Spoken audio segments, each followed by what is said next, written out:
Hello दोस्तों, नमस्ते। हिंदी साहित्य ज्ञान ट्री में आपका स्वागत है।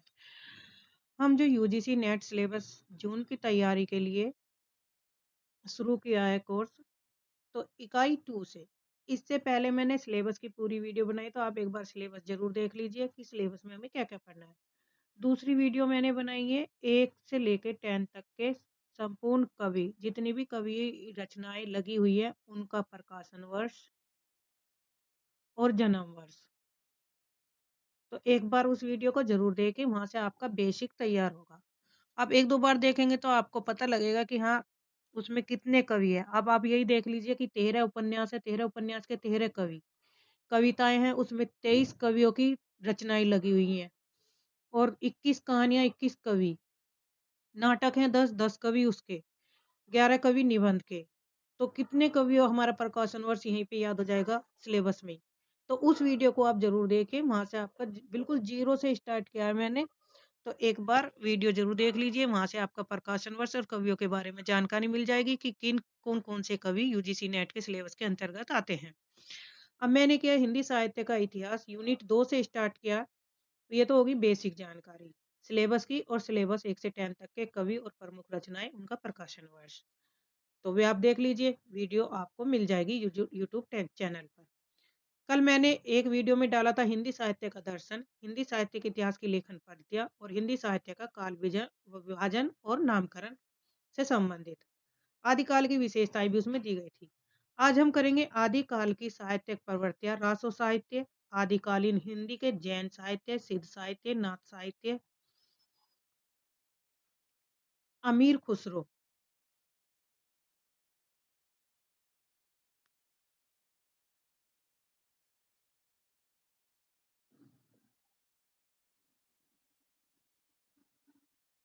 अमीर खुसरो की हिंदी कविता, विद्यापति और उनकी पदावली और लौकिक साहित्य। तो यहाँ तक लौकिक साहित्य तक हमारा क्या होगा, पूरा कंप्लीट हो जाएगा। तो आज इसी इन्हीं से संबंधित वीडियो है हमारी, हिंदी साहित्य के आदिकाल विशेषताएं, साहित्य परिवर्तन, रासो साहित्य आदिकाल, और ये है आचार्य रामचंद्र शुक्ल के आधार पर। उपयुक्त 12 पुस्तकों के आधार पर ही आदिकाल का नामकरण वीर गाथा काल करते हुए, इनमें से अंतिम 2 तथा बीसलदेव रासो को छोड़कर सब ग्रंथ वीर गाथात्मक ही हैं, तथा आदिकाल का नाम वीर गाथा काल ही रखा जा सकता है। शुक्ल जी ने आदिकाल को 4 प्रकरणों के अंतर्गत विभाजित किया है। नंबर 1, प्रकरण 1 सामान्य परिचय। नंबर 2, प्रकरण जिसमें अपभ्रंश काव्य से संबंधित जानकारी दी गई है। प्रकरण 3 में देश भाषा काव्य से संबंधित, और प्रकरण 4 में फुटकर रचनाएं रखी हैं। अब पढ़ते हैं प्रकरण 1। प्रकरण 1 सामान्य परिचय से संबंधित है।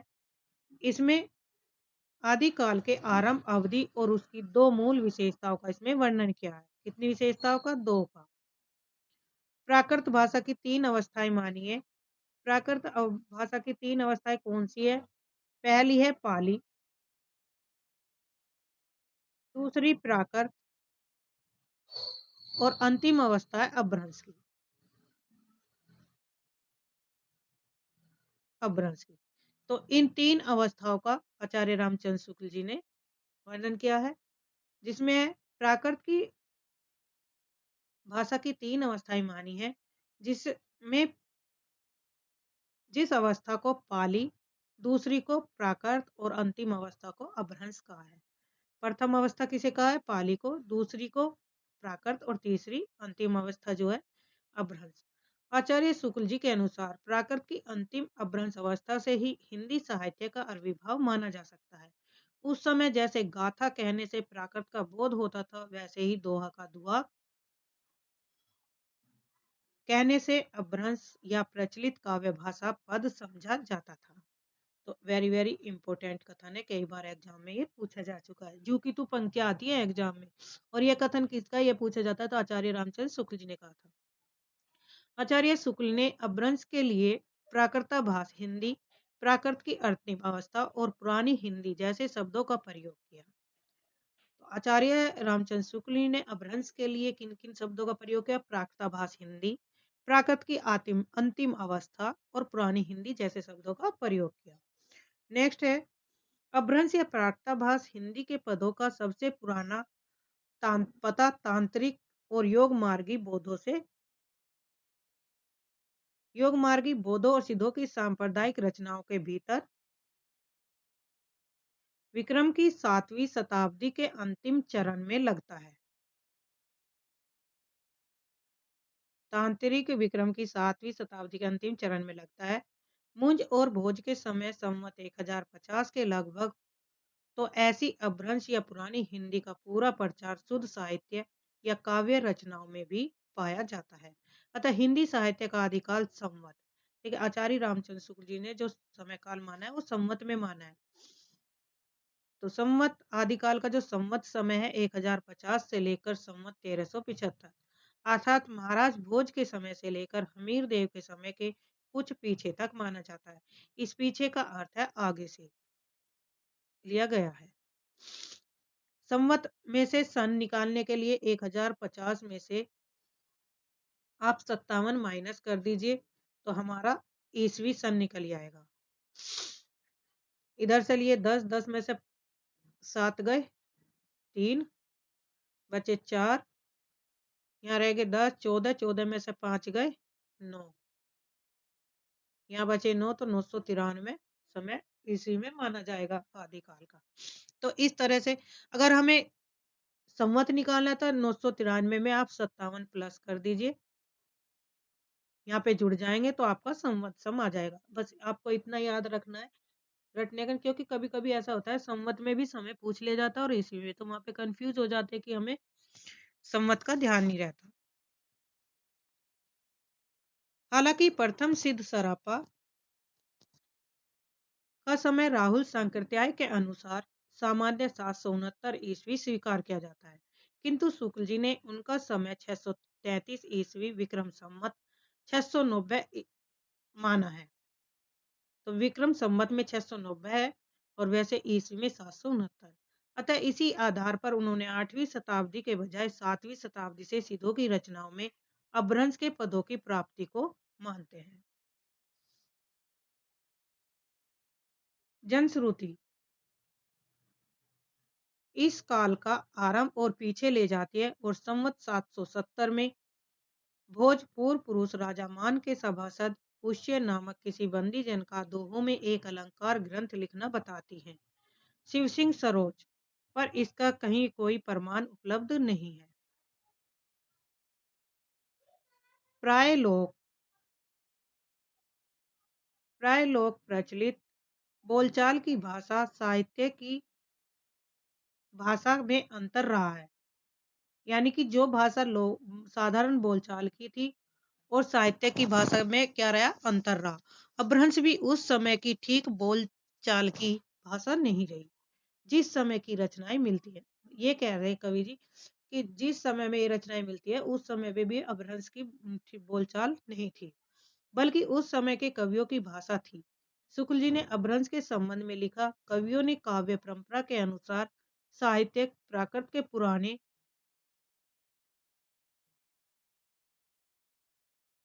सब तो लिए ही हैं, जैसे पीछे की हिंदी में तत्सम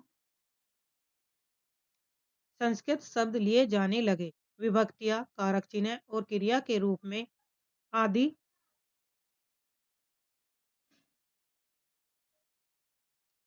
भी बहुत कुछ अपने समय से कई सौ वर्ष पुराने रखे हैं। बोलचाल की भाषा घिस घिस कर बिल्कुल जिस रूप में आ गई थी, सारा वही रूप न लेकर कवि और चारण आदि भाषा का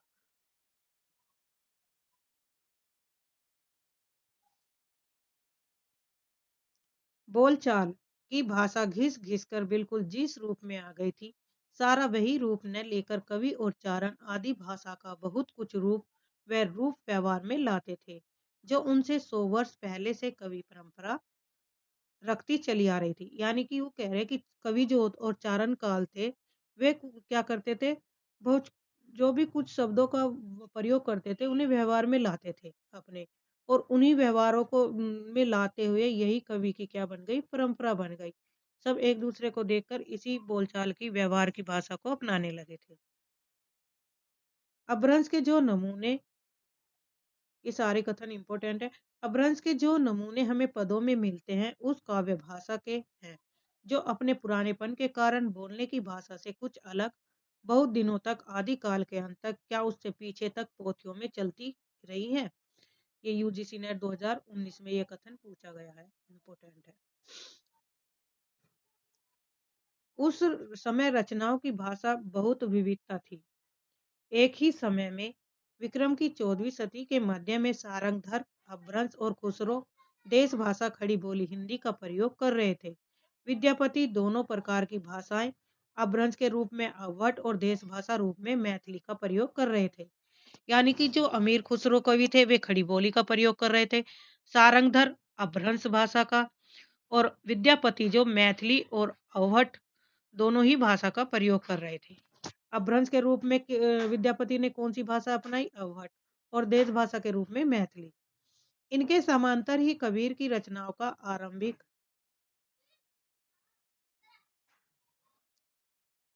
दौर भी शुरू हो जाता है। भाषिक वैविध्य की स्थिति में अपभ्रंश की परंपरा विक्रम की 15वीं सदी के मध्य विद्यापति के समय तक चलती रही। यानी कि जो ये भाषा का विविध रूप था, ये किसके समय तक चलता रहा? 15वीं सदी के मध्यम तक, बीच तक। और उस समय किसका था? विद्यापति का समय था। उस समय की बोलचाल की भाषा को विद्यापति ने देसी भाषा कहा और उन्हीं की प्रेरणा से शुक्ल जी ने भी देश भाषा शब्द का प्रयोग किया। अब क्वेश्चन यही बनेगा कि किस कवि की प्रेरणा से देश भाषा शब्द का प्रयोग किया था आचार्य शुक्ल जी ने? तो विद्यापति की भाषा से। नेक्स्ट है,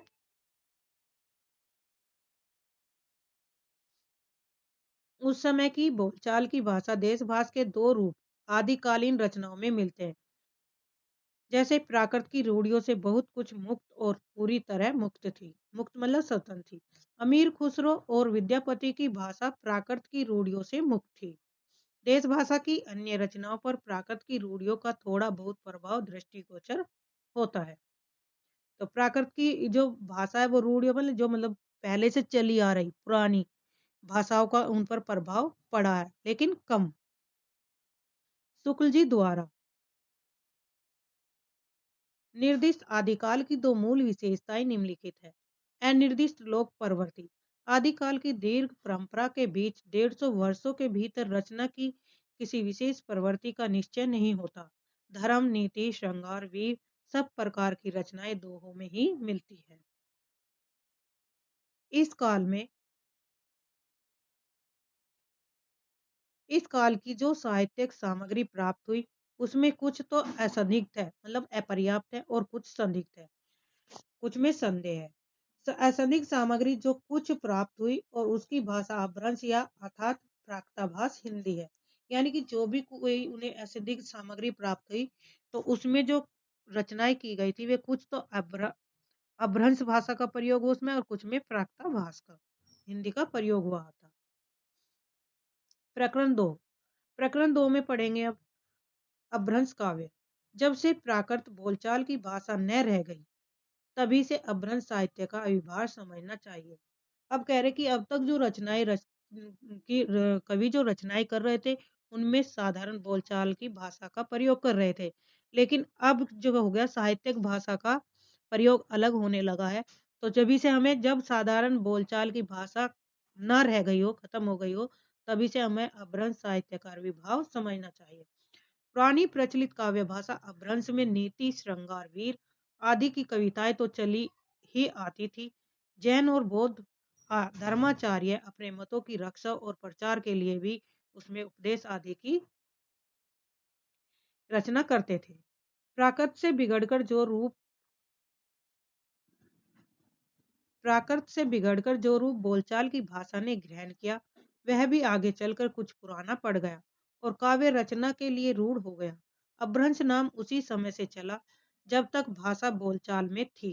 तो अपभ्रंश का नाम कब से चला? जब भाषा बोलचाल में प्रयोग हो रही थी तभी से अपभ्रंश का प्रयोग भी चल रहा था, परंतु तब तक वह भाषा या देश भाषा ही कहलाती थी।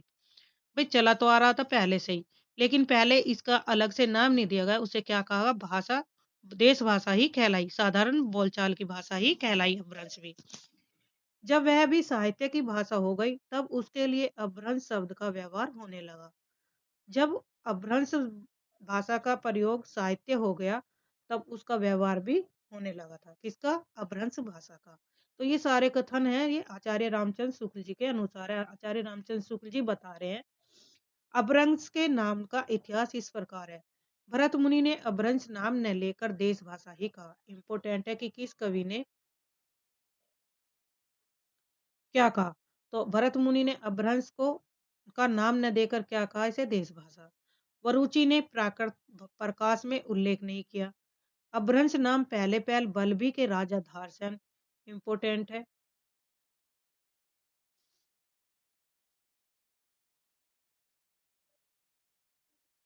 अपभ्रंश नाम पहले पहल बल्लभी के राजा धारसेन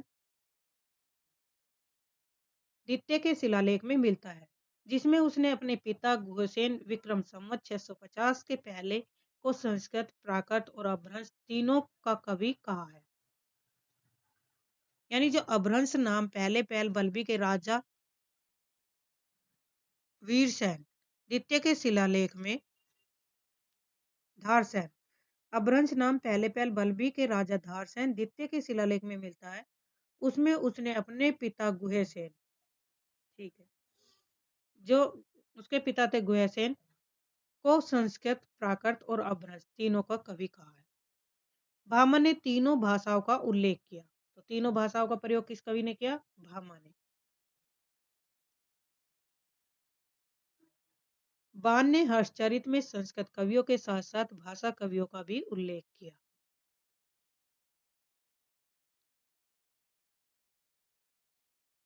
जैन, सिद्ध और नाथों का वर्णन इसी प्रकरण में किया गया है, किंतु शुक्ल जी की स्पष्ट मान्यता है, इंपोर्टेंट है,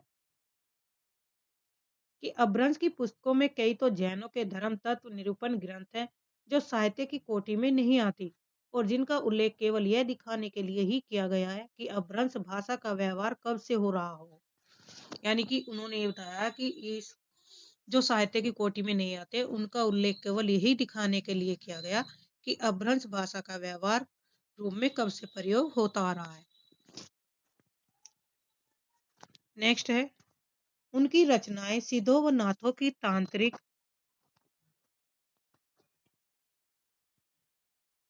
उनकी रचनाओं सिद्धों और नाथों की तांत्रिक विधान, योग साधना, आत्मनिग्रह, श्वास निरोध, ये सिद्धों की क्या है? रचनाएं हैं। भीतरी चक्रों और नाड़ियों की स्थिति, अंतर्मुख साधना के महत्व इत्यादि की सांप्रदायिक शिक्षा मात्र है। जीवन की स्वाभाविक अनुभूतियों और दशाओं से उनका कोई संबंध नहीं है, अतः वे शुद्ध साहित्य के अंतर्गत नहीं आती। उनको उसी रूप में ग्रहण करना चाहिए जिस रूप में ज्योतिष, आयुर्वेद आदि के ग्रंथ है। ये नेट दिसंबर 2018 में यहाँ पे एक क्वेश्चन पूछी गई थी कि यह कथन किसका है। सिद्धों व नाथों की रचनाओं का वर्णन दो कारणों से किया गया, भाषा और सांप्रदायिक। सिद्धों और नाथों की रचनाओं का वर्णन दो कारणों से किया गया, भाषा और सांप्रदायिक। नंबर एक, भाषा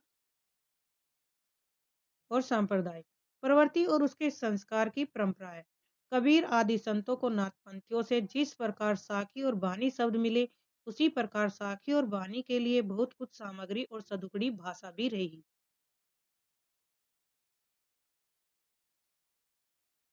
जैन, सिद्ध और नाथों के अलावा अपभ्रंश के सामान्य साहित्य की सामग्री का उल्लेख उनके संग्रहकर्ताओं और रचयिताओं के इस क्रम में दिया गया है।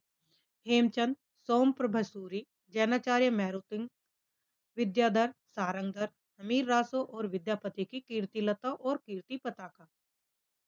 तो ये ग्रंथ है जिनमें क्या गया, जैन, सिद्धों और नाथों के अलावा अपभ्रंश के सामान्य साहित्य की सामग्री प्राप्त हुई। अपभ्रंश के सामान्य साहित्य की सामग्री जैन और सिद्धों के अलावा भी इन रचयिताओं और इन रचनाओं से प्राप्त की है। जैन ग्रंथकारों में देवसेन ग्रंथकार, देवसेन की जो रचना है वो है सड़काचार, दब सहाव या प्रयास, यानी कि इदव स्वभाव प्रयास का मतलब है द्रव्य स्वभाव प्रकाश से संबंधित है। पुष्पदंत का ग्रंथ है आदि पुराण, उत्तर पुराण। पुष्पदंत के कौन से ग्रंथ? आदि पुराण, उत्तर पुराण का उल्लेख भी शुक्ल जी ने किया है। इनके अतिरिक्त पीछे की परंपरा के उदाहरण स्वरूप श्रुति पंचमी कथा, योगसार, जसर चरव और नय कुमार चरु का भी नाम भर दिया है। इसने आचार्य रामचंद्र शुक्ल ने पुष्पदंत की रचना का। चरित्र काव्य या आख्यान। काव्य के लिए अधिकतर चौपाई दोहे की पद्धति ग्रहण की गई है। चौपाई दोहे की यह परंपरा हम आगे चलकर सूफियों की प्रेम कहानियों में, तुलसी के रामचरितमानस में और छत्र प्रकाश, ब्रजविलास, सबल सिंह चौहान के महाभारत इत्यादि अनेक आख्यानों के काव्यों में पाते हैं। यानी कि जो दोहे और चौपाई का प्रयोग किया है तो तुलसीदास ने अपनी रामचरितमानस में, और छत्र प्रकाश, ब्रजविलास और सबल सिंह चौहान ने महाभारत इत्यादि में इन दोहे और चौपाई का वर्णन किया है। सिद्ध साहित्य। अब यहाँ से हम सिद्ध साहित्य के बारे में पढ़ेंगे। बौद्ध धर्म ने धीरे धीरे तांत्रिक रूप धारण कर लिया था। तब उसमें 5 ध्यानी बुद्धा और उनकी शक्तियों के अतिरिक्त अनेक बोधिसत्व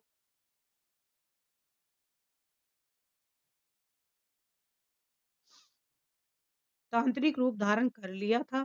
तब उसमें 5 ध्यानी बुद्धा और उनकी शक्तियों के अतिरिक्त अनेक बोधिसत्व की भावना की गई, जो कि सृष्टि का परिचालन करते हैं। आगे बौद्ध धर्म से ही वर्ज्यान शाखा निकलती है।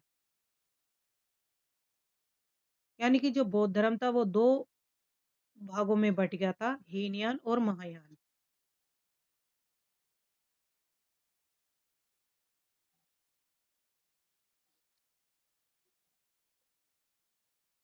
बौद्ध धर्म से निकली वज्रयान शाखा के तांत्रिक योगियों को सिद्ध कहा गया और इनके सिद्धों की संख्या 84 मानी गई है। यानी कि जो वज्रयान शाखा निकली थी उसमें तांत्रिक योगियों को सिद्ध कहा और उन सिद्धों की संख्या 84 मानी गई है। राजशेखर ने कपूर मंजरी में भैरवानंद के नाम से एक ऐसे ही सिद्ध योगी का समावेश किया। बिहार के नालंदा और विक्रमशिला नामक प्रसिद्ध विद्यापीठ इनके अड्डे थे। बख्तियार खिलजी ने इन दोनों स्थानों को जब उजाड़ा तब से ये तितर बितर हो गए। बहुत से तिब्बत आदि अन्य देशों चले गए। वज्रयान बौद्ध धर्म का विकृत रूप था, जिसमें सिद्धि प्राप्ति के लिए मद तथा स्त्री, विशेषतः ढोमनी, रजकी आदि का, जिसे शक्ति योगिनी या महामुद्रा कहते थे, योग या सेवन आवश्यक था। इसी से सिद्धों ने महासुखवाद का प्रवर्तन किया। महासुखवाद वह दशा बताई गई जिसमें साधक शून्य में इस प्रकार विलीन हो जाता है जिस प्रकार नमक में पानी। इस दशा का प्रतीक खड़ा करने के लिए युगनद स्त्री पुरुष का आलिंगन बंध जोड़ने की भावना की गई है। ये नेट 2025 में कथन पूछा गया, इंपोर्टेंट है। प्रज्ञा और उपाय के योग से महासुख दशा की प्राप्ति मानी गई है। इसे आनंद स्वरूप ईश्वर तत्व ही समझिए। निर्माण के 3 अव्यय ठहराए गए, शून्य, विज्ञान और महासुख। नंबर 1 शून्य, नंबर 2 विज्ञान और नंबर 3 महासुख। निर्वाण के सुख का स्वरूप ही सहवास सुख के समान बताया गया है। सहवास मीन्स सेक्स के समान बताया गया है। प्रथम सिद्ध सरापा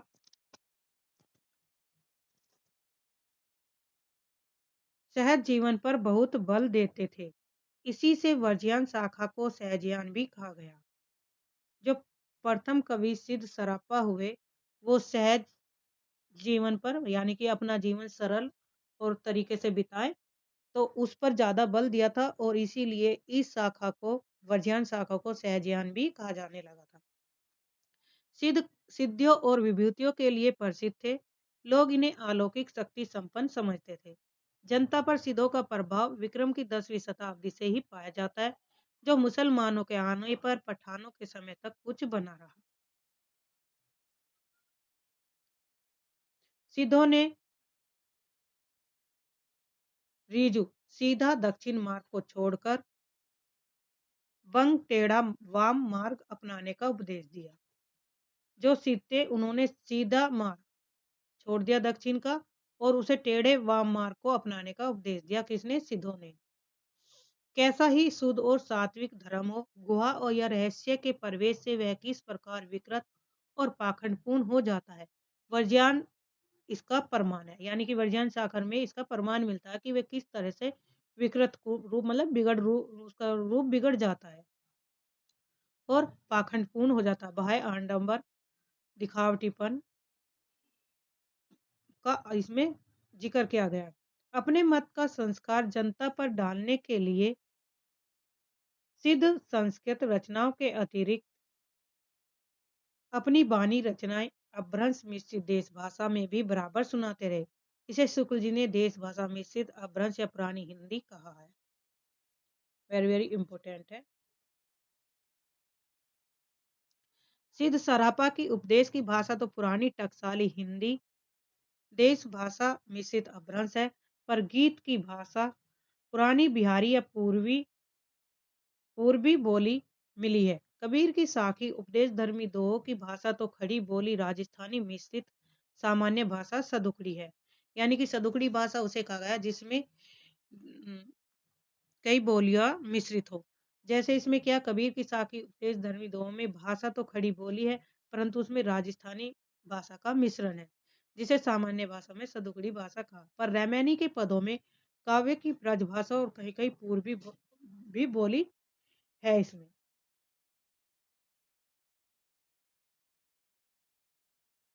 उस समय के सामान्य व्यापक काव्य भाषा नागर अपभ्रंश का ढांचा सोरसैनी प्रसूत अपभ्रंश ब्रज और खड़ी बोली पश्चिमी हिंदी का था। सदुगड़ी इससे अलग थी। इसका ढांचा कुछ खड़ी बोली के लिए और कुछ राजस्थानी के लिए था। मिश्रित भाषा के रूप को क्या गया? सदुगड़ी। सिद्धों ने संधा भाषा शैली का प्रयोग किया। यह अंत साधनात्मक अनुभूतियों का संकेत करने वाली प्रतीकात्मक भाषा शैली है। इंपोर्टेंट है। अब यहाँ से पढ़ेंगे नाथ संप्रदाय। सिद्ध संप्रदाय हो गया, सिद्ध संप्रदाय से संबंधित महत्वपूर्ण। नेक्स्ट है गोरखनाथ ने पंतजलि के उच्च लक्ष्य ईश्वर प्राप्ति को लेकर हठ योग का प्रवर्तन किया। तो गोरखनाथ ने पंतजलि के उस लक्ष्य को प्राप्त करने के लिए यानी गोरखनाथ ने बताया कि अगर हमें ईश्वर को प्राप्त करना है तो उसमें हठ का प्रवर्तन किया कि जिद करके आप उसकी ईश्वर की आराधना करोगे तो आपको ईश्वर की प्राप्ति होगी। गोरखनाथ का नाथ पंथ बौद्धों की वर्ज्यान शाखा से ही निकला है। नाथों ने वर्ज्यान जो गोरखनाथ का पंथ था वो भी बौद्धों की वर्ज्यान शाखा से ही निकला हुआ माना जाता है। नाथों ने वर्ज्यानी सिद्धों के विरुद्ध माद मास मैथुन के त्याग पर बल देते हुए ब्रह्मचार्य पर जोर दिया था।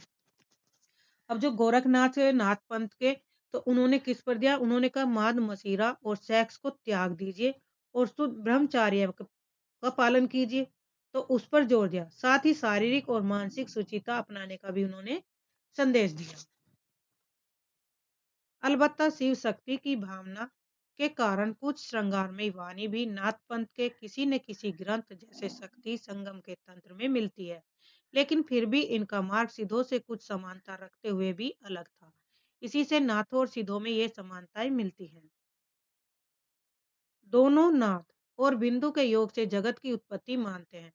ब्रह्म पूजा विधान तीर्थाटन आदि को व्यर्थ मानते हुए अंतर्मुखी साधना पर बल दिया। घट में ही बुद्धि है, जोय जोय पिंडे सोई ब्रह्मांडे। हमारे घट हर एक घट में हमारे हर एक मन में बुद्ध है और जैसे जैसे ब्रह्मांड हर जगह व्याप्त है उसी तरह जोय जोय पिंडे सोई सोई ब्रह्मांडे। अपने को रहस्य दर्शी मूल ज्ञान के ज्ञाता प्रदर्शित करने के लिए वे शास्त्र पंडितों और विद्वानों को फटकारना जरूरी समझते थे। सदगुरु का मातम्य दोनों में बहुत अधिक था। दोनों ने जाति पाति का विरोध किया। शुक्ल जी ने लिखा 84 सिद्धों में बहुत से मछुए चमार धोबी डोम कहार लक्कड़हारे दर्जी तथा बहुत से शूद्र कहे जाने वाले लोग थे। अतः जाति पाति के खंडन तो वे आप ही थे नाथ संप्रदाय भी जब फैला तब उसमें भी जनता की नीची और अशिक्षित श्रेणियों के बहुत से लोग आए जो साथ संपन्न थे। इम्पोर्टेंट है वेरी वेरी। सिद्धों ने घर के भीतर चक्र, नाड़ियां, शून्य देश आदि मानकर साधना करने की बात फैलाई। शून्य देश और आल को लेकर साधना करने की बात फैलाई और नाद बिंदु सुरती नृति ऐसे शब्दों की उधरणी करना सिखाया। यही परंपरा अपने ढंग पर नाथ पंथियों ने भी जारी रखी थी। तो सिद्धों ने भी ये परंपरा अपनाई और नाथ पंथियों ने भी ये परंपरा जारी रखी। योग संबंधी अंतर्मुखी साधना के कारण दोनों ने संध्या भाषा शैली का प्रयोग किया। ध्यान रहे कि नाथों की भाषा सिद्धों से भिन्न थी, जिसका आगे वर्णन किया जाएगा। सिद्धों का प्रभाव भारत के पूर्वी भाग बिहार से लेकर असम, उड़ीसा और बंगाल तक था। इम्पोर्टेंट है कि पूछा जा सकता है सिद्धों का प्रभाव भारत में कहाँ से कहाँ तक था, तो पूर्वी भाग के बिहार से लेकर असम, उड़ीसा और बंगाल तक। जबकि नाथों ने देश के पश्चिमी भागों, राजपुताने और पंजाब को अपना क्षेत्र बनाया था। तो नाथों का जो क्षेत्र था वो था पश्चिमी भाग में और सिद्धों का था पूर्वी भाग में। पंजाब में नमक के पहाड़ों के बीच बालनाथ योगी का स्थान बहुत दिनों तक प्रसिद्ध रहा। पंजाब में नमक के पहाड़ है जिनके बीच बालक योगी नाथ का स्थान बना हुआ है। वो क्या रहा, बहुत दिनों तक प्रसिद्ध रहा। जायसी की पद्मावत में बालनाथ का टीला भी आया है। यानी कि पंजाब में क्या है, बालनाथ के टीले का भी वर्णन किया गया। किसमें, किस कवि ने किया, जायसी के पद्मावत रचना में। नाथों की संख्या 9 मानी जाती है। ये कान की लो में बड़े बड़े छेद करके स्फटिक की भारी भारी कुंडल पहनते हैं। यानी कि इनके कन्नों के बड़े बड़े छेद होते हैं और उसमें बड़े बड़े भारी भारी कुंडल पहनते हैं, जिनसे इन्हें कनफटे कहते हैं। इन कानों में बड़े बड़े कुंडल पहनने के कारण और बड़े बड़े छेद होने के कारण इन्हें कनपटा कहा जाता है।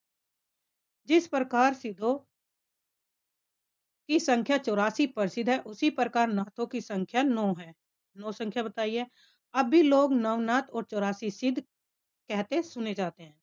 महाराष्ट्र के संत ज्ञानदेव ने खुद को गोरखनाथ के शिष्य परंपरा में कहा है। यानी कि जो महाराष्ट्र के संत ज्ञानदेव हैं, वे खुद को गोरखनाथ का शिष्य के रूप में मानते हैं।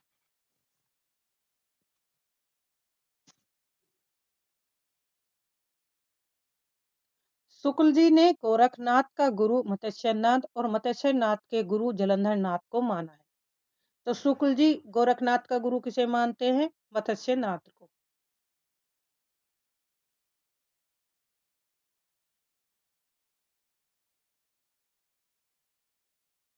नाथ गुरु हैं गोरखनाथ के।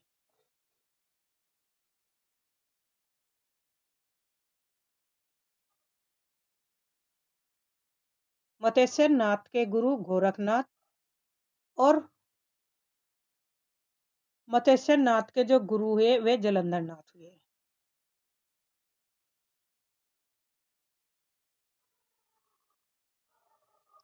मत्स्यनाथ के गुरु जलंधर नाथ और गोरखनाथ के गुरु मत्स्यनाथ किसके अनुसार आचार्य रामचंद्र शुक्ल जी मानते हैं।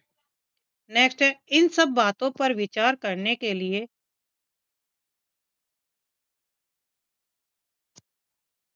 हमें ऐसा प्रतीत होता है कि जलंधर ने ही सिद्धों से अपनी परंपरा अलग की और पंजाब की ओर चले गए। वहां कांगड़े की पहाड़ियां तथा स्थानों में रमते रहे। पंजाब का जलंधर शहर उन्हीं का स्मारक जान पड़ता है।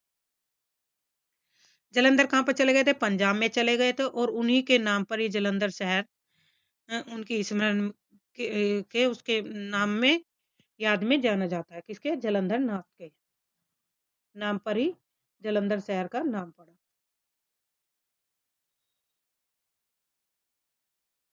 जलंधर शहर को स्मारक जानते हैं। यानी कि जलंधर जो शहर है वो जालंधर जो थे जलंधर नाथ उनके नाम से जाना, उनके नाम के याद में जाना जाता है। स्मारक है ना, स्मारक। गोरखनाथ ने हिंदू मुस्लिम के विद्वेष भाव को दूर करके साधना का एक सामान्य मार्ग निकालने की संभावना समझी थी। वे इसका संस्कार अपनी शिव परंपरा में भी छोड़ गए। छोड़ गए थे। उनकी हठयोग साधना ईश्वरवाद को लेकर चली थी। उसमें मुस्लिम धर्म में वर्जित मूर्ति पूजा, यानी कि जो मुस्लिम धर्म है वे पूजा को क्या मानते हैं? वर्जित मानते हैं, मूर्ति पूजा नहीं करते और बहुदेवोपासना की आवश्यकता न थी। इसलिए मुसलमानों के लिए भी ये आकर्षक था।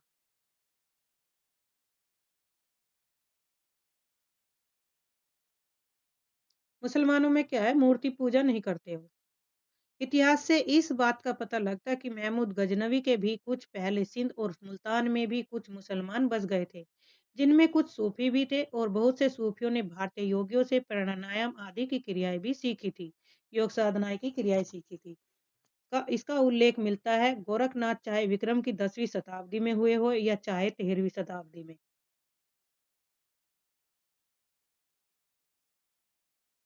गोरखनाथ 10वीं शताब्दी में हुए हो या 13वीं शताब्दी में, उनका मुसलमानों से परिचित होना अच्छी तरह माना जा सकता है, क्योंकि जैसा कहा जा चुका है उन्होंने अपने पंथ का प्रचार पंजाब और राजपुताने की ओर किया था। पश्चिमी भाग में सक्रियता के कारण नाथों ने वहीं राजपुताना व पंजाब की भाषा को अपनाया। तो पश्चिमी भाग में किसकी सक्रियता थी? नाथों की। ने वही राजपुताना और पंजाब की भाषा को अपनाया। साथ ही मुस्लिमों को भी अपनी बानी सुनाने के लिए खड़ी बोली का समावेश किया गया, क्योंकि उनकी बोली अधिकतर दिल्ली के आसपास की खड़ी बोली थी। इस प्रकार नाथों ने परंपरा साहित्य की काव्य भाषा, जिसका ढांचा नागर अपभ्रंश या ब्रज का था, से अलग सदुकड़ी भाषा का प्रयोग किया गया। का ढांचा खड़ी बोली के लिए राजस्थानी का था। नाथों की देशभाषा की इन पुस्तकों में पूजा, तीर्थाटन आदि के साथ हज, नमाज आदि का भी उल्लेख मिलता है, जैसे काफिर बोध में। इतिहास और जनश्रुति से इस बात का पता चलता है कि सूफी फकीरों और पीरों के द्वारा इस्लाम को जनप्रिय बनाने का उद्योग भारत में बहुत दिनों तक चलता रहा। पृथ्वीराज के पिता के समय में ख्वाजा मोइनुद्दीन के अजमेर आने और अपनी सिद्धि का प्रभाव दिखाने के गीत मुसलमानों में अब तक गाए जाते थे। चमत्कारों पर विश्वास करने की ने वाली भोली भाली जनता के बीच अपना प्रभाव फैलाने में इन पीरों और फकीरों को सिद्ध और योगियों से मुकाबला करना पड़ा था, जिनका प्रभाव पहले से जमा चला आ रहा था। भारतीय मुसलमानों के बीच विशेषतः सूफियों की परंपरा में ऐसी अनेक कहानियां चली, जिनमें किसी पीर ने किसी सिद्ध योगी को करामात में पछाड़ दिया। कई योगियों के साथ ख्वाजा मुइनुद्दीन का भी ऐसा ही करामाती दंगल कहा जाता है। शुक्ल के अनुसार अन्य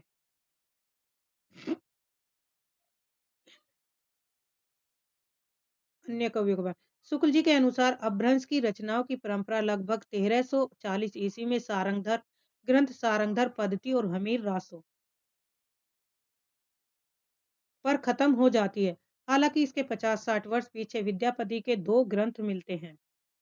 तो विद्यापति के दो ग्रंथ मिलते हैं, उस पर समय तक अपभ्रंश का स्थान देश भाषा ले चुकी थी।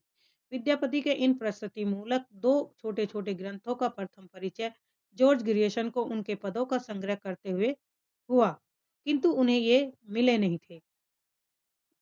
संग्रह का पता तो चला विद्यापति के जॉर्ज ग्रियर्सन को, लेकिन उन्हें ये प्राप्त नहीं हुए थे।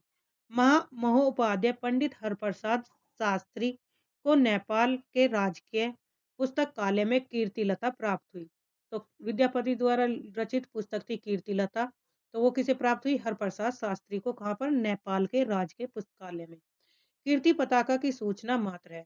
कीर्तिलता की रचना बीच बीच में देश भाषा के पद रखे हुए अभ्रंश भाषा के दोहा, चौपाई, छप्पे, छंद, गाथा आदि छंदों में की गई। विद्यापति के अपभ्रंश की दो विशेषताएं हैं। यह पूर्वी अपभ्रंश है, प्राय देश भाषा कुछ अधिक लिए है और इसमें तत्सम संस्कृत शब्दों का वैसा बहिष्कार नहीं। वह प्राकृत की रूढ़ियों से उतनी अधिक बंधी हुई नहीं थी। ज्यो ज्यो काव्य भाषा अपभ्रंश से देश भाषा की ओर अधिक प्रवृत्त हुई होती गई, त्यों त्यों तत्सम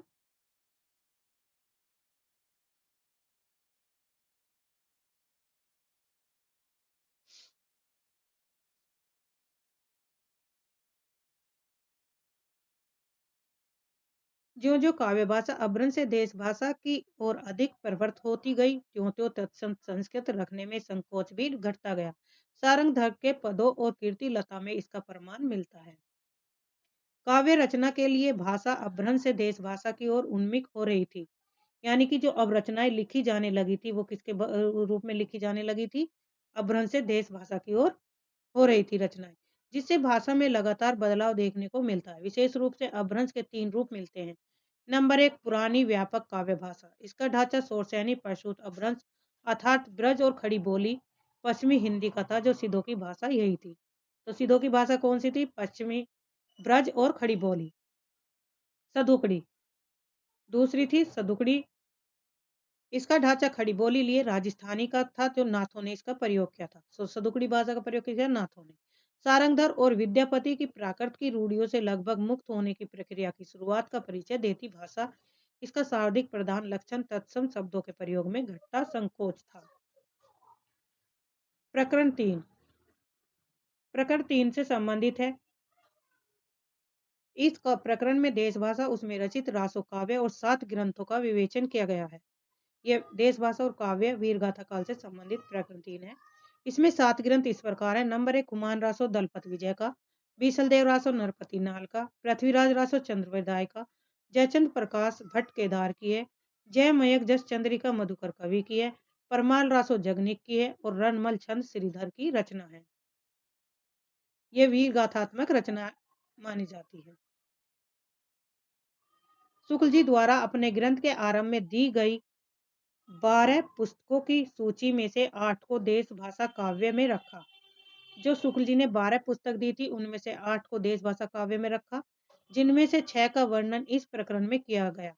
शेष 2 विद्यापति की पदावली और खुसरो की पहेलियां आदि को प्रकरण 4 और फुटकल रचनाएं में स्थान दिया गया है। इसका कारण उसमें विषय वस्तु और भाषा संबंधी भिन्नता थी। प्रशस्ति काव्य को ही रासो काव्य कहा गया है। प्रशस्ति काव्य को ही क्या कहा? रासो काव्य। इसे शुक्ल जी ने आदिकाल के प्रकरण 1 में स्पष्ट करते हुए लिखा था कि शुक्ल जी ने लिखा था, राजश्रित कवि, राजाओं के आश्रय में रहने वाले कवि।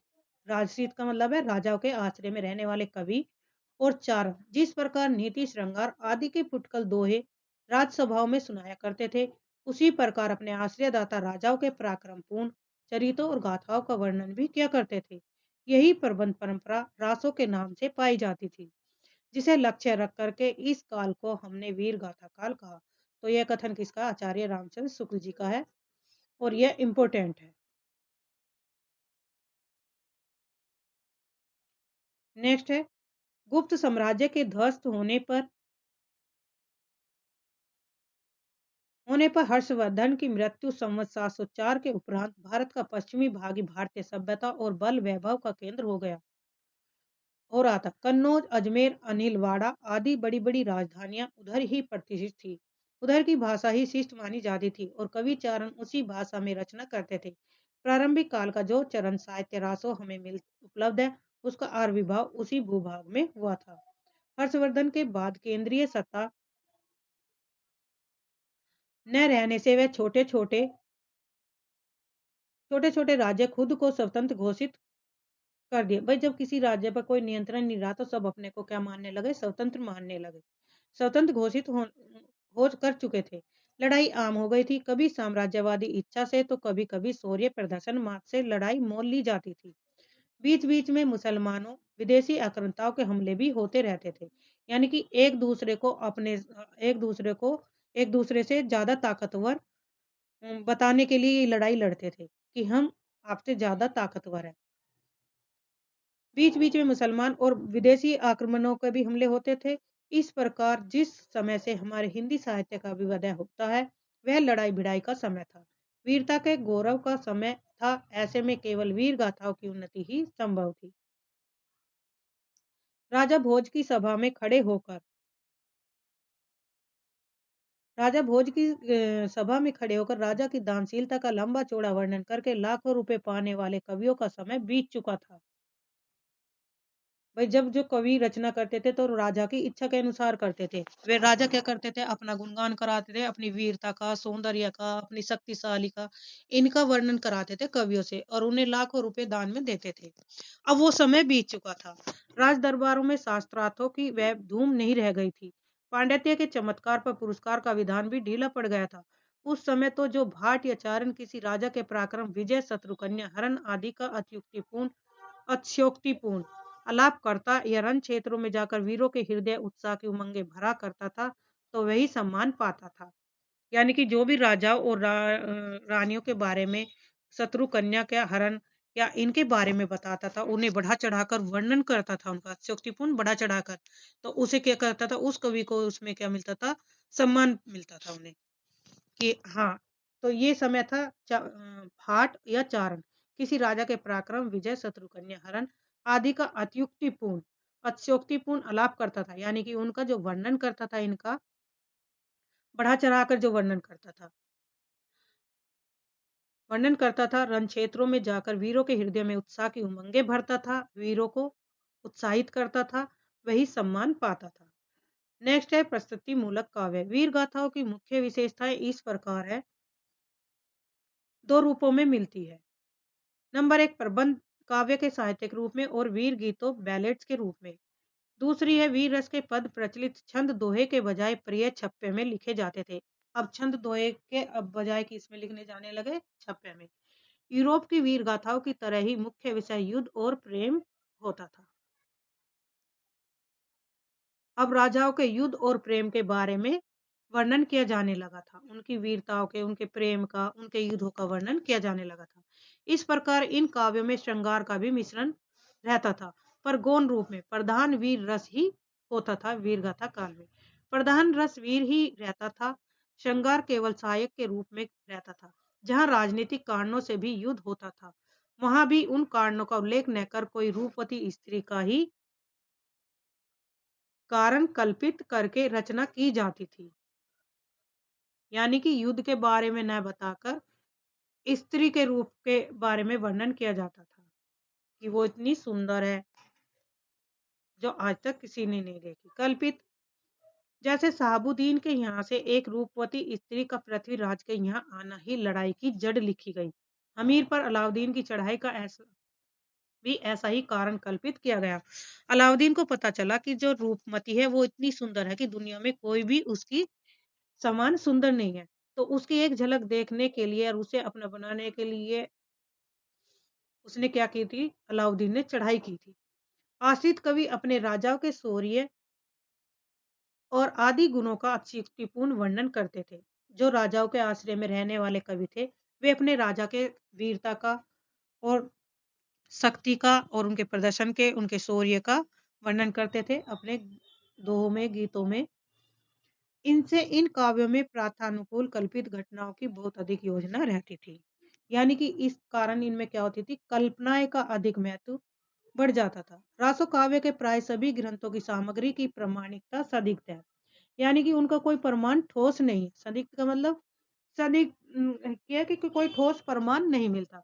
कुछ ग्रंथ तो अपर्याप्त है, कुछ ग्रंथ को तो मिले ही नहीं, और जो प्राप्त हुए उनकी सामग्री का बहुत सा हिस्सा बाद का जोड़ा हुआ मालूम पड़ता है। इस फेर फार का एक कारण शुक्ल जी ने रेखांकित किया है कि भट्ट चारण जीविका के विचार से उन्हें अपने उत्तराधिकारियों के पास भी छोड़ जाते थे। उत्तरोत्तर भट्ट चारणों की परंपरा में चलते रहने से उनमें हेर फेर भी बहुत कुछ होता रहा। नेक्स्ट है बीसल देव रासो और राजमती बीसल देव। इसे बीसल देव रासो, राजमती और बीसल देव का वर्णन। बीसल देव रासो के निर्माण काल को इस प्रकार प्रस्तुत किया गया। 12 से बहुतरा मझारी, जेठ बदी नवी बुधवारी, नाला रसायन आराम भई, शारदा टूटी ब्रह्म कुमारी। 12 से बहुतरा का स्पष्ट अर्थ विक्रम संवत 1212 ईस्वी है। बीसल देव रासो में 4 खंड है। यह काव्य लगभग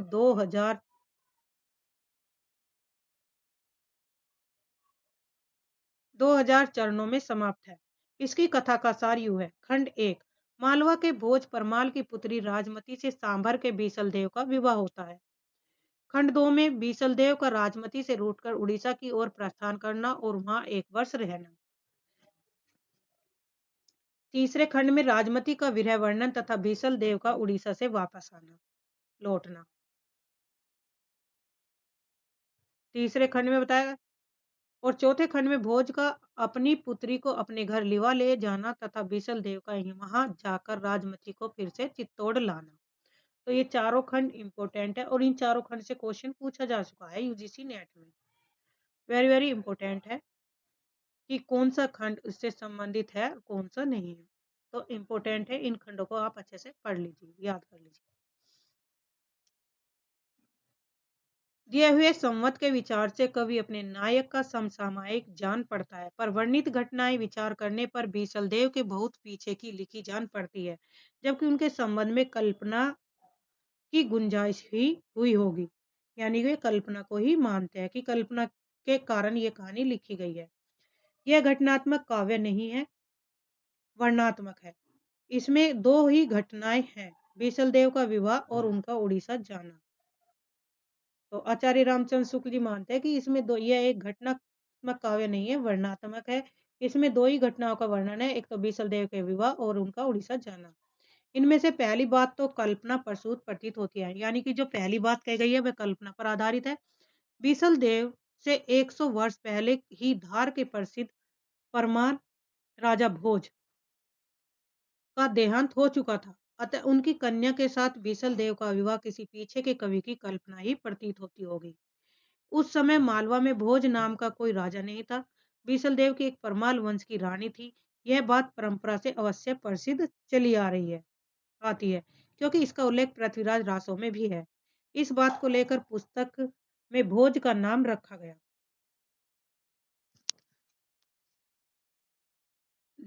हुआ जान पड़ता है। अतः यह हो सकता है कि धार के परमाल की उपाधि ही भोज रही हो और उसी आधार पर इन्हीं में से किसी की कन्या के साथ बीसलदेव का विवाह हुआ हो। परमाल कन्या के संबंध में कई स्थानों पर जो वाक्य आए हैं, उन पर ध्यान देने से यह सिद्धांत पुष्ट होता है कि राजा भोज का नाम कहीं पीछे से न मिलाया गया हो, जैसे जननी गोरी तू जैसा मेल गोडली जैसा मेल की। तो ये उदाहरण देकर बताया है आचार्य रामचंद्र सूर्य ने। आबू के परमाल भी राजपुताना में फैले हुए थे, अतः राजमती का उनमें से किसी सरदार की कन्या होना भी संभव है, पर भोज के अतिरिक्त और भी नाम इसी प्रकार जोड़े हुए मिलते हैं, जैसे माघ आचार्य कवि कालिदास। भाषिक साहित्य नहीं, भाषिक साहित्य नहीं है राजस्थानी। इस ग्रंथ से एक बात का आभास अवश्य मिलता है कि शिष्ट काव्य भाषा में ब्रज और खड़ी बोली के प्राचीन रूप का ही राजस्थान में भी व्यवहार होता है।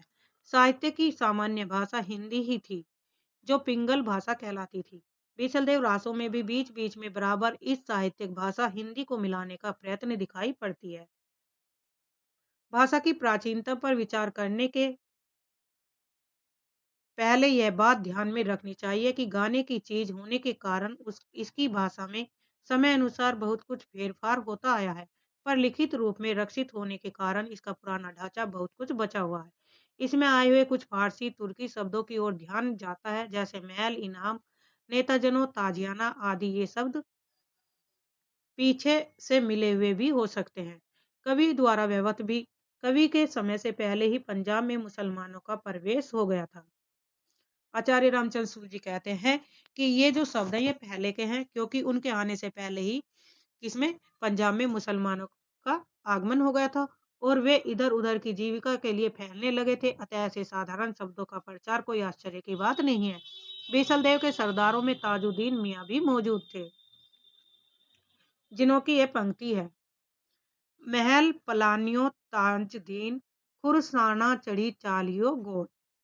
राय बहादुर पंडित गौरी शंकर हीराचंद ओझा ने इसे हमीर के समय की रचना कहा है। तो इम्पोर्टेंट है, आजकल ऐसे ही कथन पूछे जा रहे हैं एग्जाम में, तो ये सब ध्यान रखना है कि राय बहादुर पंडित गौरी शंकर हीराचंद ओझा ने इसे हमीर के समय की रचना माना है। बीसलदेव रासों में काव्य के अर्थ में रसायन शब्द का बार बार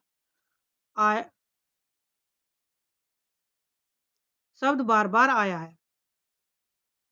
बीसल देव जो रचना है काव्य के अर्थ में रसायन शब्द का बार बार शब्द आया है, अतः हमारी समझ में इसी रसायन शब्द से होते होते रासो हो गया है। नालक इस बीसल देव में जैसा कि होना चाहिए था, न तो उक्त वीर राजा की ऐतिहासिक चढ़ाइयों का वर्णन है, न उसके शौर्य पराक्रम का। दिल्ली और झांसी के प्रदेश इन्हीं ने अपने राज्य में मिलाए थे। श्रृंगार रस की दृष्टि से विवाह और रूठ कर विदेश जाने का प्रेषित पथिका के वर्णन के लिए मनमाना वर्णन है। इस छोटी सी पुस्तक को बीसलदेव रासो देव ऐसे वीर का रासो कहना खटकता है। पर जब हम देखते हैं कि यह कोई काव्य ग्रंथ नहीं है, केवल गाने के लिए इसलिए रचा गया है था, तो बहुत कुछ समाधान हो जाता है। यह पुस्तक न तो वस्तु के विचार से और न भाषा के विचार से और न अपने असली और मूल रूप में कही जा सकती है। इनके बीसलदेव विग्रह राज चतुर्थ वीर चरित्र का बहुत कुछ वर्णन इनके कवि सोमदेव चरित रचित कुछ वर्णन इनके राजकवि थे सोमदेव ने रचित ललित विग्रह राज नाटक संस्कृत में लिखा। प्रादेशिक बोलियों के साथ साथ ब्रज या मध्य देश की भाषा का आश्रय लेकर एक सामान्य साहित्यिक भाषा भी स्वीकृत हो चुकी थी, जो चारणों में पिंगल भाषा के नाम से पुकारी जाती थी। अपभ्रंश के योग से शुद्ध राजस्थानी भाषा का जो साहित्यिक रूप था, वह ढिंगल कहलाता था। अब इस कथन से संबंधित यही है कि आचार्य रामचंद्र शुक्ल जी मानते हैं कि जो भी प्रमाण मिले हैं वे ठोस नहीं है, और जिन जिन कवियों को ये प्राप्त हुए उन्होंने अपने अनुसार इन शब्दों का, इन भाषाओं का, इन रचनाओं का वर्णन किया है। अब जैसे एक सिंपल सा उदाहरण ले लीजिए, मैंने कोई बात आपसे कही और वही बात आपने दूसरे व्यक्ति से कही, तो मेरी कही हुई बात का कुछ अलग मतलब होगा और तुम जो उसी बात को दूसरे फेर में कह दोगे बदल कर। तो यहाँ पे क्या कहा कि कोई भी भाषा क्या है, ठोस नहीं है। जो भी भाषा है उसमें परिवर्तित हुआ है। यह एक कल्पना मात्र है या कवियों के द्वारा जोड़ी गई भाषा है। सबने अपने-अपने अनुसार हर रचनाओं के बारे में वर्णन किया है।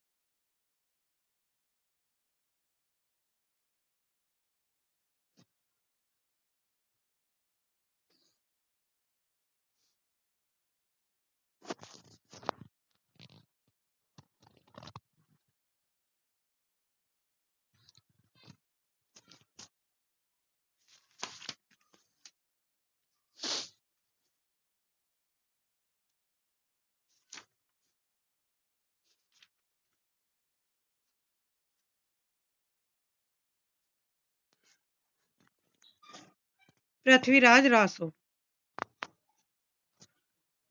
पृथ्वीराज रासो के बारे में पढ़ेंगे। ये है चंद्रवरदाई हिंदी के प्रथम महाकवि माने जाते हैं और इनका पृथ्वीराज रासो हिंदी का प्रथम महाकाव्य है। इनके पूर्वजों की भूमि पंजाब थी, जहां लाहौर में इनका जन्म हुआ था। इनका और महाराज पृथ्वीराज का जन्म एक ही दिन माना जाता है और दोनों ने एक ही दिन यह संसार भी छोड़ा था।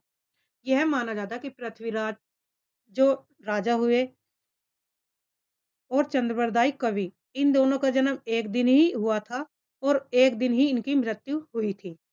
और इनका जो जन्म स्थान है पंजाब में माना जाता है। पंजाब की जो भूमि थी लाहौर में इनका जन्म हुआ था।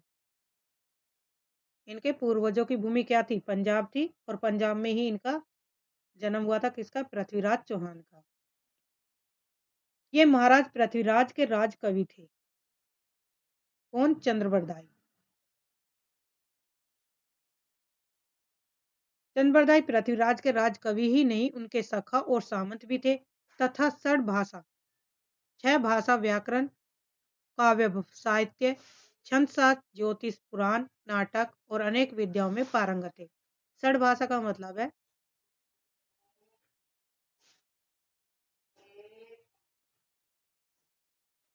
इन्हें जालंधरी देवी का इष्ट था।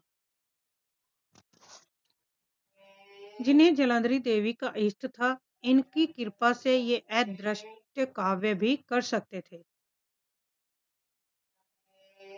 इनका जीवन पृथ्वी के जीवन के साथ ऐसा मिला जुला था कि अलग नहीं किया जा सकता। युद्ध में, आखेट में, सभा में, यात्रा में सदा महाराज के साथ रहते थे और जहाँ जो बातें होती थी सब सम्मिलित रहते थे। सब बातों में ये सम्मिलित रहते थे। पृथ्वीराज रासो 2500 पृष्ठों का बहुत बड़ा ग्रंथ है।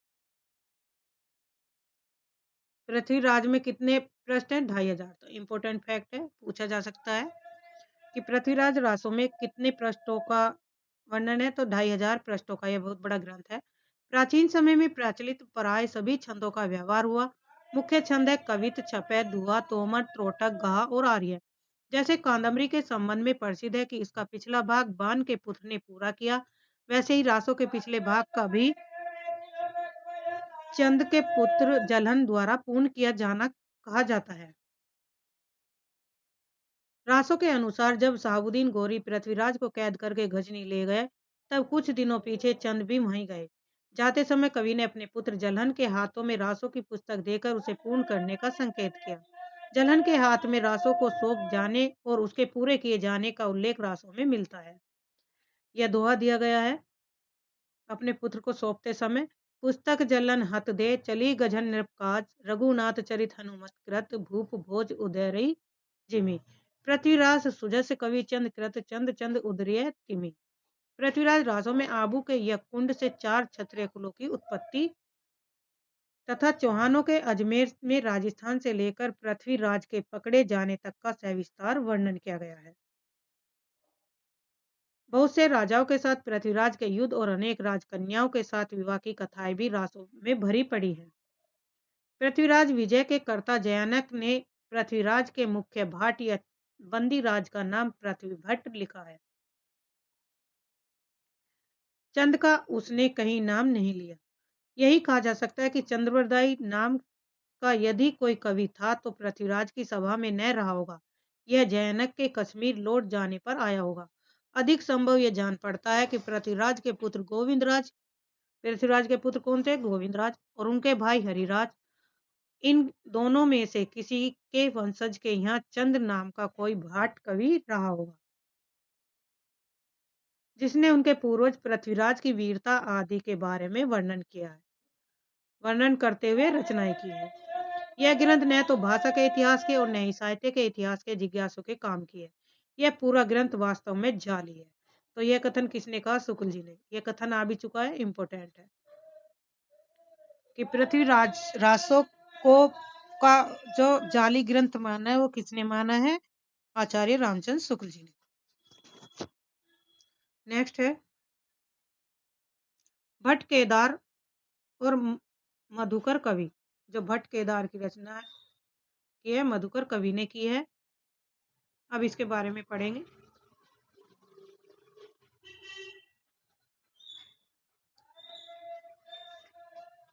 जिस प्रकार चंद्रवरदाई ने महाराज पृथ्वीराज को कीर्तिमान किया था, उसी प्रकार भट्ट केदार ने कन्नौज के सम्राट जयचंद का गुणगान किया। तो जयचंद का गुणगान किसने किया था? भट्ट केदार ने। रासों में चंद और भट्ट केदार के संवाद का एक स्थान पर उल्लेख भी है। इनके जयचंद प्रकाश का उल्लेख सिंघायच दयालदास द्वारा रचित राठौड़ारी ख्यात में मिलता है।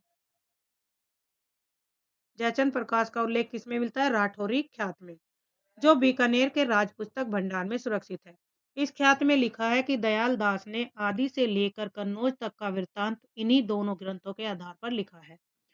भट्ट भनत पर यदि विश्वास किया जाए तो केदार महाराज जयचंद के कवि नहीं, सुल्तान शाहबुद्दीन गोरी के कवि राज थे। शिव सिंह सरोज ने भाटों की उत्पत्ति के संबंध में यह विलक्षण कवित्व उद्धृत है।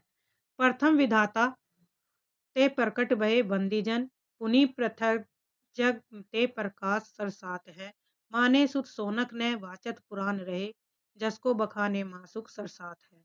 चंद चौहान के केदार गोरी साहजू के, गंग अकबर के बखाने गुण गात है। काव्य कैसे मास अजनास धन बाटन को, लूटी धरे ताको खुरा खोज मिटी जात है। जगनिक साहित्यिक रूप में न रहने पर भी जनता के कंठ में जगनिक के संगीत की वीरतपूर्ण प्रतिध्वनि अनेक बल खाती हुई अब तक चली आ रही है। इस दीर्घ काल यात्रा में उसका बहुत कुछ कलेवर बदल गया। देश और काल के अनुसार भाषा में ही परिवर्तन नहीं हुआ, वस्तु में अभी अधिक परिवर्तन होता है। बहुत से नए अस्त्रों जैसे बंदूक, करीची, देशों और जातियों जैसे फिरंगी के नाम सम्मिलित हो गए हैं और बराबर होते जाते हैं। यदि यह ग्रंथ साहित्यिक प्रबंध पद्धति पर लिखा गया होता तो कहीं न कहीं राज के पुस्तकालयों में भी इसकी कोई प्रति रक्षित होती।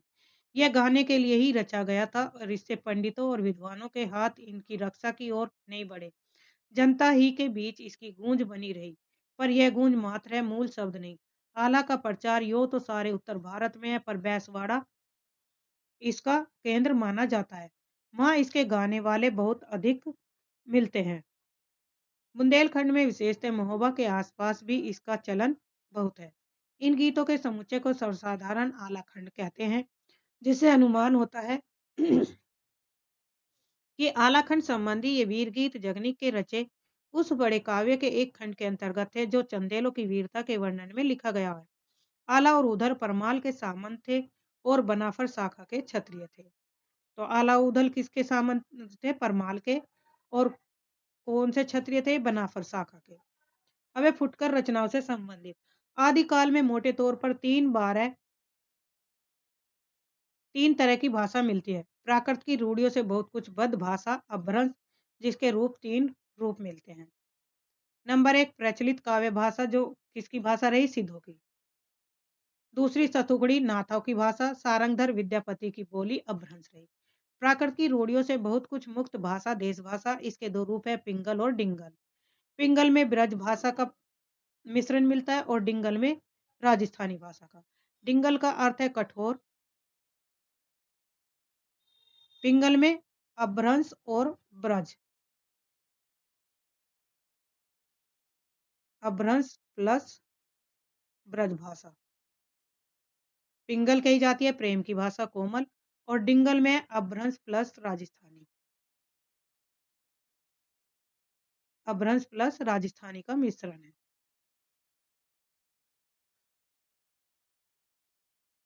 तो इसे डिंगल कहा जाता है। डिंगल का अर्थ है कठोर भाषा, कर्कश। प्राकृत की रूढ़ियों से लगभग मुक्त भाषा विद्यापति की पदावली, खुसरो की पहेलियां आदि इसके उदाहरण हैं, जो प्राकृत से की रूढ़ियों से मुक्त रही। इनमें रूढ़ियों का कोई रोल नहीं था, कोई नियम नहीं था। तो विद्यापति की पदावली और खुसरो की पहेलियां इनसे अलग रही। देश भाषा पर भाषा संबंधी पुरानी रूढ़ियों के प्रभाव को लक्षित करते हुए शुक्ल जी ने लिखा है, जैसे पुराना चावल ही बड़े आदमियों के खाने योग्य समझा जाता है, वैसे ही अपने समय से कुछ पुरानी पड़ी हुई परंपरा के गौरव से युक्त भाषा ही पुस्तक रचने वालों के व्यवहार। यह इम्पोर्टेंट कथन है शुक्ल जी का। पुरानी पड़ी हुई परंपरा के गौरव से युक्त भाषा ही पुस्तक रचने वालों के व्यवहार के योग्य समझी जाती है। नेट जून 2019 में एक कथन पूछा गया। विद्यापति ने अपनी पदावली और अमीर खुसरो ने अपनी विभिन्न रचनाओं में जनता की बहुत कुछ असली बोलचाल और उसके बीच कहे सुने जाने वाले पदों की भाषा के बहुत कुछ असली रूप का प्रयोग किया। खुसरो ने पश्चिम और विद्यापति ने पूरब की भाषा का प्रयोग किया। उसके पीछे फिर भक्ति काल के कवियों ने प्रचलित देश भाषा और साहित्य के बीच पूरा पूरा सामंजस्य गठित कर दिया। अब है अमीर खुसरो। ये फारसी के बहुत अच्छे ग्रंथकार और समय के नामी कवि माने जाते हैं। ये बड़े ही विनोदी, मिलनसार, सहृदय और इसी से जनता की सब बातों में पूरा योगदान देना चाहते हैं। इनकी पहेलियां और मुकरियां प्रसिद्ध हैं। इसकी अमीर खुसरो की। इनमें यो- उक्ति व्यचत्रिय की प्रधानता है।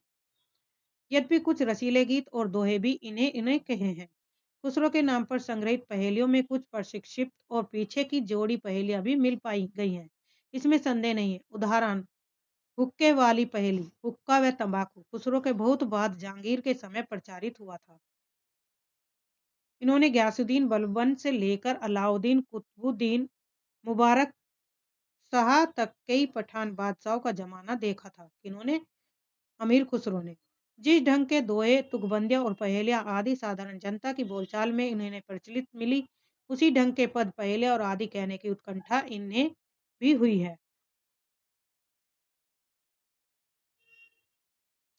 काव्य भाषा का ढांचा अधिकतर शौर शैनी या पुरानी ब्रज भाषा का ही बहुत काल से चला आता है। अतः जिन पश्चिमी प्रदेशों की बोलचाल खड़ी होती थी, उनमें भी जनता के बीच प्रचलित पदों, तुकबंदियां आदि की भाषा ब्रज भाषा की ओर झुकी हुई रहती थी। अब भी यह बात पाई जाती है।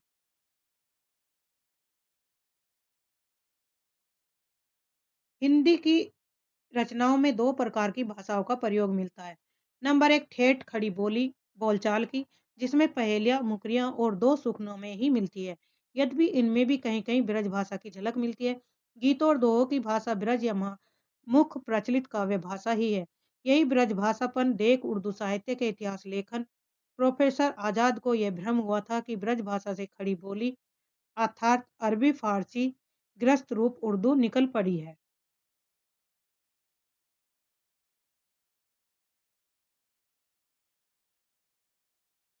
ब्रजभाषा देख उर्दू साहित्य के लेखक कौन थे? प्रोफेसर आजाद को यह भ्रम हो गया था कि जो ब्रजभाषा की खड़ी बोली है, उसका जो अरबी और फारसी ग्रस्त रूप उर्दू में निकल पड़ा है, जबकि भाषा क्या थी? ब्रजभाषा थी।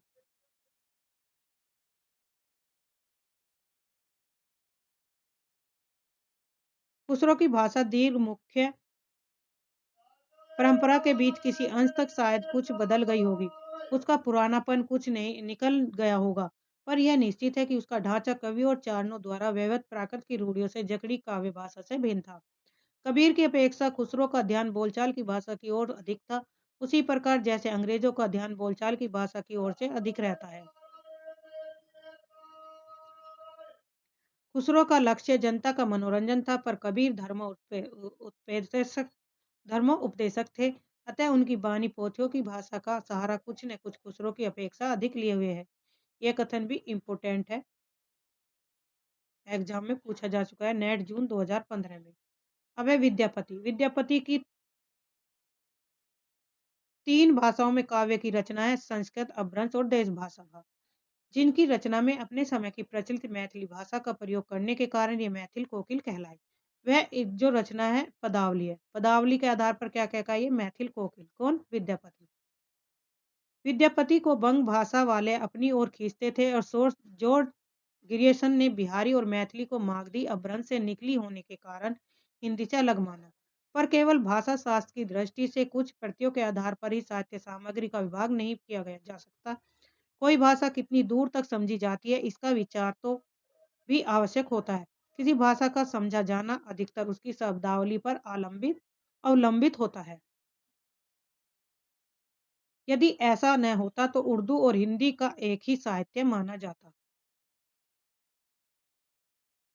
जिस प्रकार हिंदी साहित्य बीसल देव पर अपना अधिकार रखता है, उसी प्रकार विद्यापति की पदावली पर भी अपना अधिकार रखती है। ये कथन आध्यात्मिक रंग के चश्मे आजकल बहुत सस्ते हो गए हैं।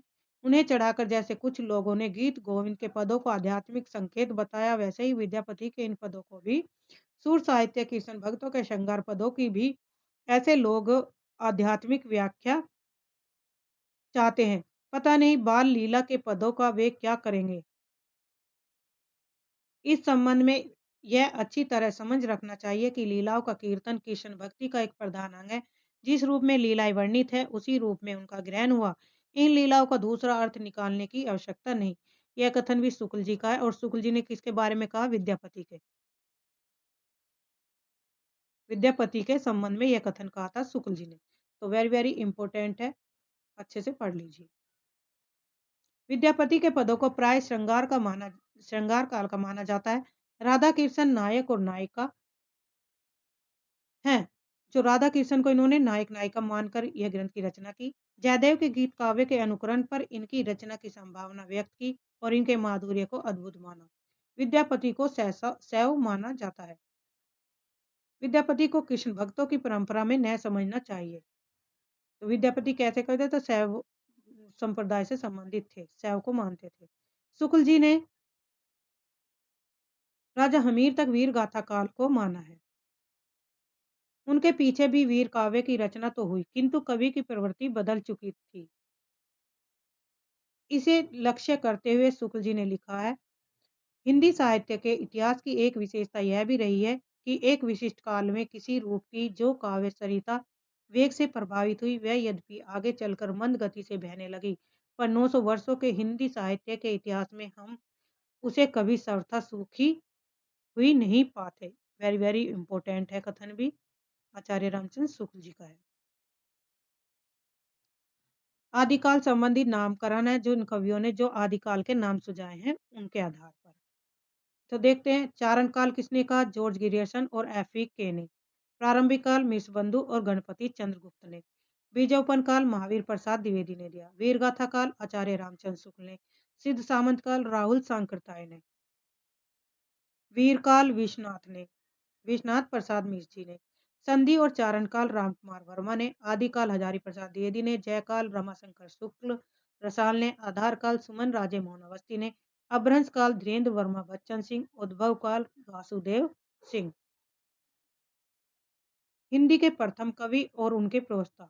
जो हिंदी के प्रथम कवि माने जाते हैं, पुष्पदंत और पुंड को हिंदी का प्रथम कवि किसने माना है? शिव सिंह सैगल ने।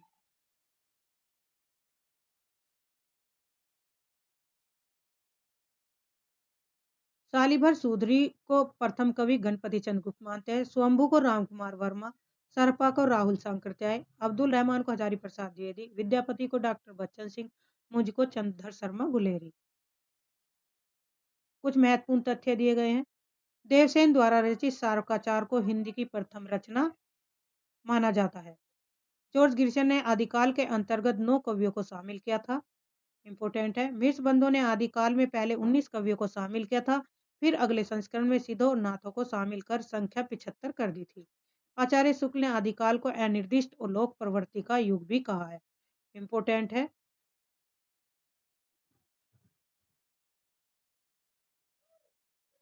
आचार्य हजारी प्रसाद द्विवेदी ने आदिकाल को अत्यधिक विरोधी और व्याघातों का युग घोषित किया है। वेरी वेरी इंपॉर्टेंट है। आचार्य रामचंद्र शुक्ल ने उस समय जैसे गाथा कहने से प्राकृत का बोध होता था, वैसे ही दोहा या दुहा कहने से अपभ्रंश पद का समझा जाता है।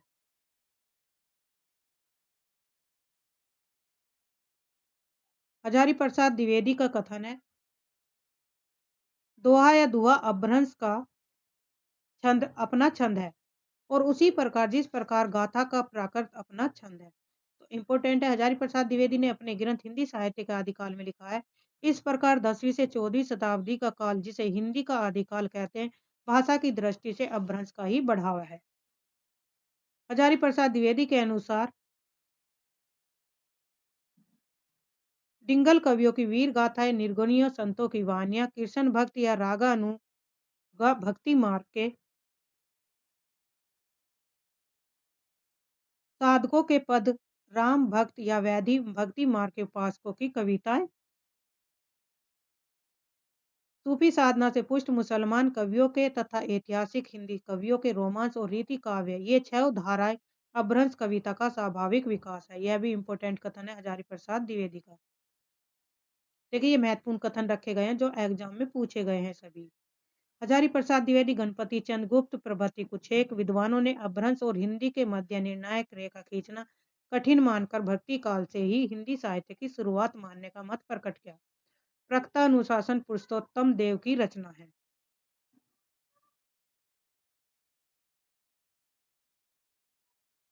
तो आज के लिए इतना ही। धन्यवाद। चैनल को सब्सक्राइब करिए, लाइक करिए, शेयर करिए ताकि आपको समय पर नोटिफिकेशन मिलती रहे।